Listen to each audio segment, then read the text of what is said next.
Yo, what's going on, guys? It's your boy. Welcome back to another video. So today I got to see Wonka in theaters, and oh my god, I'm not gonna lie, this movie really shocked me. I had relatively high expectations for it. Actually, I think I probably had higher expectations for it than a lot of other people did, and it hit those expectations and a little bit more. Let's talk about it. Modern movie review. So first things first, I'm gonna kind of talk about just what the plot of the movie is for people who don't know. Also, I'm going to go ahead and give out a little spoiler warning. I'm going to be talking about this movie in detail. There's a lot of things that I liked about this movie, and it's hard for me to talk about things that I like without potentially spoiling the movie. So, if you have not seen the movie yet and potentially do not want to be spoiled, go ahead and click off this video, maybe come watch it later. But that being said, we're going to dive right into this. So, for the original breakdown of just the entire plot synopsis, it starts off pretty much how you would expect it to start. He goes to this new city. He's a boy full of dreams. He has 12 cents in his pocket, and by the end of the opening sequence, he now has no money to his name. And he's a little broke boy who has a dream of making chocolate and basically just making the world a better place. He kind of has way too much trust in people, and it kind of goes to screw him over a couple of times, and he kind of gets himself in a really bad situation where he's basically like imprisoned by these people who are like offering him a place to stay, and now he needs to work there for like 25 years or until he pays off like $10,000 or something like that, some crazy debt. And the story goes from there to him going out with this girl named Noodle, who's one of the like servants who's also working in the same like bed and breakfast type area that they're living in, and they go on some adventures. He teaches her a lot of things about making chocolate. She teaches him how to read, and together they kind of figure out how to potentially take down the chocolate cartel, who are the bad guys of this movie. And they have a lot of fun adventures along the way. They break into a zoo to milk a giraffe. They get kind of the whole group of people who are being servants for these bad people or whatever, and kind of create this whole like little system of how they can sell chocolate for short periods of time before the police catch him or whatever, and they make enough money to buy a store, and then whenever they open the store, things kind of go bad, and then eventually everything works out in the end because Willy Wonka's a genius now, and he has his team of people to help him out, and it was a very good movie. I think it was very triumphant. I think I've been describing this to some people who didn't know what it was going to be like. I've been saying it's kind of going to be like The Greatest Showman, and I think after watching it, it is very similar to The Greatest Showman. There's a lot of very emotional beats, and I really like the fact that The Greatest Showman, it's about a guy who really has a dream of becoming the world's greatest showman, and it starts off with a very poverty-stricken person who does whatever he can to get money and survive, and eventually he gets to his dream, and it's a very glorious thing. And in this movie, very, very similar to The Greatest Showman, he wanted to be a magician when he was younger, but he would just do these shows for his mother or whatever, and his mother, once a year, would make him chocolate bars, and he really loved the chocolate bars. They were a very magical thing for him as a kid because he was very broke and they didn't really get to have treats like that very often. And he was always kind of driven by the fact that his mom told him, hey, one day when you're older, I'm going to tell you the secret to making these chocolate bars. And she got very sick, and she didn't survive, sadly. And one thing that always kind of kept Wonka going for this story was the fact that his mother said one day when he opens up a chocolate shop and he starts sharing his gift of chocolate making to the world, she'll be right there with him. And that's something that I really like about this movie, is it really dives deep into your dreams and how your dreams can impact you and how your dreams can fuel you to kind of create the future that you want for yourself. And I think that they do a really good job of using that as a theme in this movie.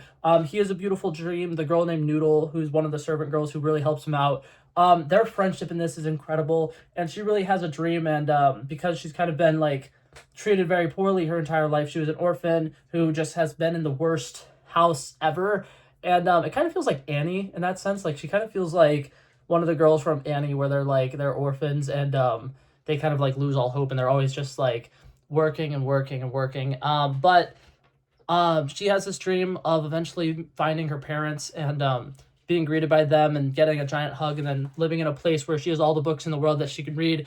And it's a very cute story, and that's her dream. And Wonka's dream, obviously, is to open up his chocolate shop, but specifically because he believes that when he opens up his chocolate shop, his mom will be there for him, which I think is very, very emotional. And I really like that. But yeah, speaking of that emotional side, I'm going to save that part for later. The part that I want to get into here is all the stuff in the middle. This movie is a musical, for people who do not know that. Some people I went to see this with my sisters. One of them was shocked that it was a musical, and they kept doing songs, and she was kind of like, "What is happening right now?" It's a musical for anybody who didn't know that. Very good musical. I think that Timothée Chalamet singing in this is incredible. I think that a lot of the musical numbers with the Chocolate Cartel are really funny and silly, and I really like the fact that this movie is able to kind of take the jokes, like they kind of they know that it's kind of a silly premise for a movie, and they go really hard into it, and I really love it. I think that all of the characters are really animated and over the top, and it works really well for this story. There's a lot of sequences where you can't help but smile. Like, it's just so whimsical and beautiful and fun, and there's a lot of really great choreographed dance scenes. I want to say there's like at least 2 or 3 separate times in the movie that there's a kick line, and I love kick lines and literally anything. Put it in everything. I love it. It was fantastic. But yeah, like I said, there's a couple of musical numbers with people you wouldn't expect to necessarily have musical numbers, and they're all really funny. If nothing else, like they're not necessarily songs that you're gonna like leave the theater and be like, oh, I gotta add that to my playlist. Like Greatest Showman, a lot of those songs, a lot of people after watching the movie were like, I gotta add that to my playlist. But this movie, a lot of the jokes are more like storytelling gimmicks, and like they're very catchy and cute, and throughout the story they serve a good purpose of like showing the magic that Willy Wonka brings with him, because he goes to a group of people who are all kind of just stuck in their day-to-day rhythm, and they're like used to, I'm just going to be working forever and ever and ever, working this minimum wage job, doing whatever, never being able to pay off the debt that I have, to Willy Wonka comes in and he kind of changes a couple of different things, and it's so fun. I think that he is such a magical character, and bringing him into a world that's kind of gray and dark works really well, and I like it because everything he touches kind of turns to gold in a sense. And I really, really love that. I think Timothée Chalamet was perfect casting for this role. I think that he really killed it and knocked it out of the park. Something that I hated before this movie was a bunch of people would list like a bunch of other actors that they think could have played Willy Wonka. And I think for the story that they were trying to tell and what they were going for with Willy Wonka, he was perfect casting. He had a dream. He was a little boy who really just wanted to share his like chocolate with the world, and he wanted to make the world a better place and fill it with magic. And he's singing and dancing and being really silly, and I think that Timothée Chalamet played it perfectly. If you haven't, I recommend watching this movie. I think that it's great, and I think that it's also a really good movie to see specifically in theaters. I feel like any movie like this where it's a musical and they have big musical numbers, you should definitely go try to see it in theaters if you can, and I would definitely recommend that for this one as well. So a couple more things that I want to touch on. The humor in this movie is absolutely incredible. I think that this movie is one of the most like laugh out loud movies I've seen the entire year. There's so many jokes in it that I think hit incredibly well. There's a lot of times where like Willy Wonka doesn't know how to read, and that is something that they like keep up very consistently, and they do a really good job with it. And I really, really like that they're able to do that, because earlier in the movie, he says something along the lines of, like, I can't read. And then when they're going to the zoo and they're looking for the giraffes or whatever, he opens up a door and he says, the giraffes, opens up the door. It's revealed that it says tiger. And then there's a tiger that's about to kill him. And he's with Noodle at this point. Noodle's just like, oh my God, what are you doing? You're going to get yourself killed. And then she mentioned that, like, he was nearly eaten by a tiger or whatever. And he's just like, yeah, a lot of things have tried to nearly eat me, but nothing's even gotten a nibble or something like that. And he's so over the top and optimistic, and I love it. He's so cheerful, and like I said, he brings a like magical sense of like wonder to everything that he does in this, and his performance is so good. Like, genuinely love this movie, love this performance by Timothée Chalamet. It was great. A lot of the supporting actors, really great. I feel like there's a lot of sequences with the Chocolate Cartel where there's one of them that's really serious, and then the other two are just absolutely hilarious the entire time. What's it called? The guy from Key and Peele, what?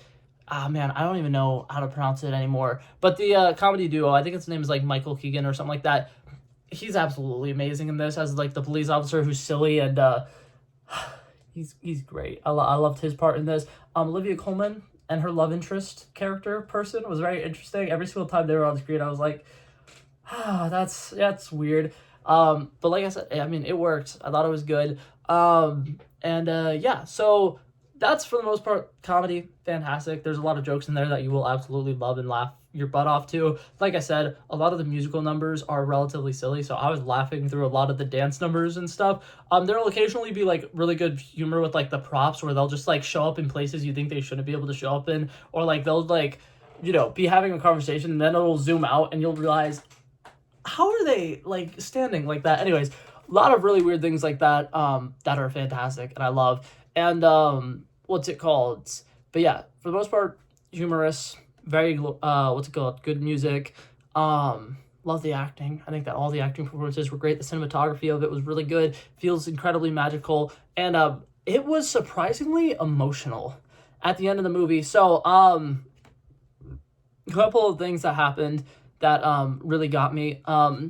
In the Willy Wonka and the Chocolate Factory movies, and I believe in the Charlie and the Chocolate Factory movies, there's a song where it says like, "Come with me and you'll be in the world of your imagination," or whatever it says. And I was expecting that movie to I was expecting that song to come in at some point in the movie, and it was towards the very end of the movie that it gets revealed that Timothée Chalamet, Willy Wonka, was helping Noodle find her mother, and he starts singing it to her when he takes her to go see her, and that's incredibly emotional. And then also he opens up the chocolate bar that his mother gave him, the last chocolate bar, the last thing that he had with her, and he opens it up. It reveals a golden ticket that has a little note on it that says, "The secret to making good chocolate actually isn't anything to do with the chocolate, it's the people you choose to share it with." And very beautiful moment. And then he looks up and he sees his mother, and the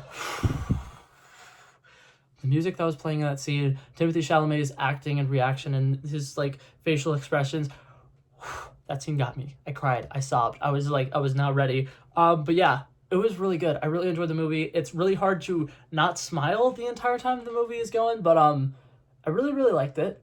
It's very silly and goofy and over the top, so if you're not able to like kind of like separate reality from movies for a little bit, like you gotta subvert your expectations, that's not it. I don't know, but you gotta be there willing to know, hey, this movie's gonna be silly. The other two Willy Wonka and the Chocolate Factory movies vaguely feel like they're things that could happen in real life. No, this one's completely magical. It's completely fictional, but I love it. I think it works really well. And the only thing about it that I would say probably doesn't work incredibly well is by the end of the movie, you still have no way how this character comes to become the later version of the character, which I think if you're gonna do a prequel, that's kind of an important thing. But other than that, the movie's pretty good. I think it starts off a little slow, but it picks up relatively fast, and once it does pick up, it's really good. So overall, I'm gonna give this movie a solid 90 out of 100. I thought it was incredibly good. I probably will be buying it on Blu-ray the second it comes out on Blu-ray, and I loved it. I thought it was very, very fun and magical. So yeah. That being said, that was it for this video, guys. Thank you guys so much for coming by and checking it out. I love and appreciate you guys so much for watching. And if you liked it, feel free to like and subscribe. And I will hopefully see you guys in the next one. Peace out.